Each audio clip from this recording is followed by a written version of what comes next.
तसव्वुर करें एक महल, बाहर एक अजीम सल्तनत है जो धीरे धीरे सिसक रही है, दम तोड़ रही है। अंदर एक तख्त है और उस तख्त पर बैठने वाले पिछले दो लोग पहले ही खत्म हो चुके हैं। पहला सफ़ाकाना कत्ल, दूसरा पागल करार देकर जलील करके हटा दिया गया। और अब वो तख्त आपका है। आप क्या करेंगे? कोई भी आम इंसान वो तख्त देखकर ही दहशत से भाग जाता, लेकिन ये इंसान आम नहीं था। एक तबल की गहरी, धीमी और लर्जा खेज आवाज, जैसे दिल की धड़कन हो। मस्जिद अक्सा।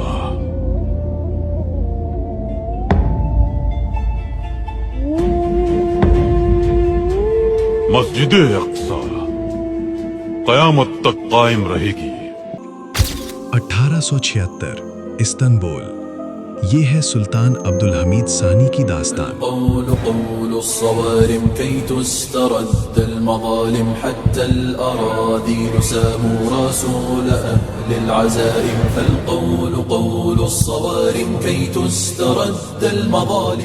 और आज मैं आपको बताऊंगा कि किस तरह एक अकेला इंसान बगैर किसी सहारे के 30 बरस तक पूरी दुनिया के तूफानों को अपनी मुट्ठी में रोके रखा।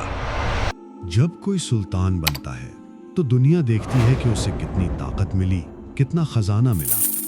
लेकिन अब्दुल हमीद ने जो विरसे में पाया वो ताकत नहीं थी, वो एक सुस्त रफ्तार तबाही थी। पहली चीज, एक टूटा हुआ खजाना। सल्तनत उस्मानिया, जो कभी दुनिया की सबसे अमीर रियासत थी, 1876 में बाज़ाब्ता तौर पर दिवालिया हो चुकी थी। यूरोपीय ताकतों ने एक इदारा बनाया, उस्मानी अवामी कर्जा इंतजामिया। जरा इस जिल्लत का तसव्वुर करें। आपका घर, आपका बजट, आपका नवाला सब आपके दुश्मन तय करते थे। ये था अब्दुल हमीद का पहला दिन। दूसरी चीज, बल्कान में आग। यूरोप में कौम परस्ती की वबा फैली थी। यूनानी, बल्गारी, सर्बी, हर तरफ बगावत थी। और इस आग को पीछे से हवा दे रहा था रूस। रूस का खेल सादा मगर खूनख्वार था। सल्तनत को अंदर से टुकड़े करो और जब वो गिर जाए तो हम उसे हड़प कर लें। तीसरी चीज, सबसे हौलनाक, उनका अपना घर, अपना महल महफूज नहीं था। उनके चचा सुल्तान अब्दुल अजीज महल में खुदकुशी कर ली। नहीं, दोनों कलाइयां कटी हुई थी। ये कत्ल था। उनके भाई सुल्तान मुराद अंजुम सिर्फ 93 दिन तख्त पर रहे और फिर दिमागी मरीज बनाकर हटा दिए गए। जब अब्दुल हमीद तख्त पर बैठे तो वो सिर्फ बादशाह नहीं बन रहे थे, वो एक खूनी बोझ उठा रहे थे। दुनिया तमाशाई बनी बैठी थी कि देखें ये चिराग कब गुल होता है। अब्दुल हमीद शुरू में एक पुरखुलूस आदर्शवादी थे। वो यकीन रखते थे कि सल्तनत को जमहूरियत और जदीदियत से बचाया जा सकता है। 1876 में उन्होंने उस्मानी आइन का ऐलान किया। इस्तांबुल में जश्न था, लोग खुश थे कि बहार आ गई। और ठीक उसी वक्त धोखा हुआ। अप्रैल 1877 में रूस ने जंग छेड़ दी।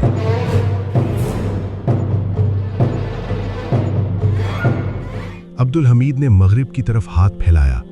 बरतानिया, फ्रांस, जो दोस्ती के दावे करते थे, सब ने मुंह फेर लिया। ना एक सिपाही मिला, ना एक हमदर्दी का खत। अकेली जख्मी सल्तनत रूसी जंगी मशीन के सामने खड़ी थी। नतीजा, मुआहदा सान स्टेफानो। 1878 ईस्वी।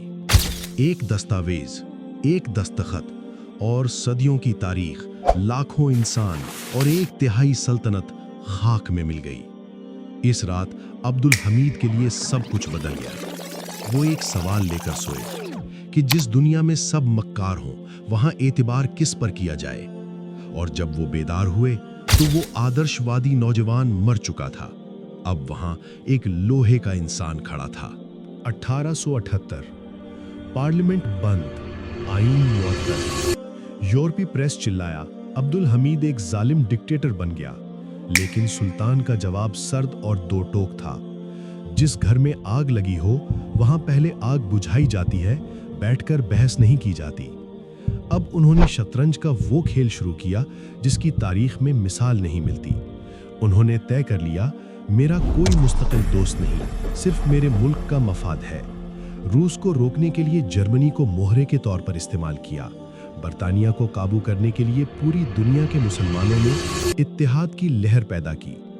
دنیا سمجھتی تھی وہ ایک کمزور بوڑھا ہے، مگر وہ دراصل دنیا کا سب سے خطرناک شطرنج باز بن چکا تھا۔ عبد الحمید کو سمجھنا آسان نہیں۔ ایک طرف وہ انتہائی دیندار تھے، تہجد گزار، باوضو رہنے والے، رعایا کے لیے تڑپنے والے۔ دوسری طرف وہ ایک حد درجہ محتاط اور وسوسی انسان تھے۔ ان کے پاس جاسوسوں کا ایسا جال تھا کہ محل کی دیواروں کے پیچھے ہونے والی سرگوشی بھی ان تک پہنچتی۔ وہ تنہائی پسند تھے، اپنے ہاتھوں سے لکڑی کا کام کرتے، فرنیچر بناتے۔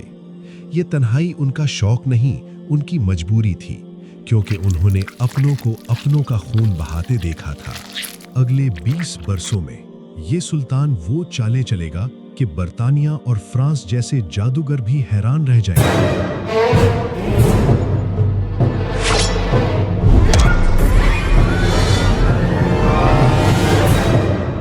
وہ ایک ایسا روحانی ایٹم بم استعمال کرے گا کہ دشمن کی توپیں خاموش ہو جائیں گی۔ اور پھر ایک دن ویانا سے ایک شخص آئے گا، ایک ایسی پیشکش لے کر جو سلطنت کے سارے دکھ مٹا سکتی تھی، پورا قرضہ معاف۔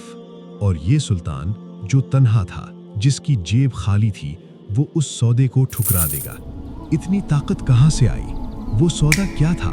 اور کیوں ایک دیوالیہ سلطان نے دنیا کی سب سے بڑی مالی پیشکش کو ٹھوکر مار دی؟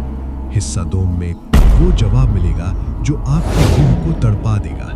موسیقی کا ایک آخری بھاری ارتعاش اور پھر مکمل اندھیرا، سیاہ پردہ۔